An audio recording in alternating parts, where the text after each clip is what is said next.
আপনি নিজে যদি নিজেকে বদলাতে না পারেন, এই পৃথিবীতে কেউ আপনাকে বদলাতে আসবে না। এই পৃথিবীতে কেউ এসে আপনাকে সফলতা দিয়ে যেতে পারবে না। কেউ এসে আপনাকে টেনে উপরে তুলবে না যদি আপনি নিজে উপরে উঠতে না চান। এই পৃথিবী প্রচণ্ড আকারে স্বার্থপর। বাবা মা জন্ম দিয়েছেন, তারা বাধ্য না আপনাকে উপরে তোলার জন্য। নিজেকে নিজেরই উপরে উঠাতে হবে।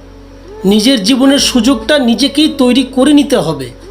মনে রাখবেন, জীবনের প্রতিটি পথ আপনাকে একাই চলতে হবে, একদম একা। তাই কারো উপরে নির্ভর করে চলাটাই হচ্ছে সম্পূর্ণ বোকামি। নিজের পায়ে দাঁড়াতে যতটুকু কষ্ট করা লাগে আপনাকে করতেই হবে। এটাই পৃথিবী, এটাই বাস্তবতা।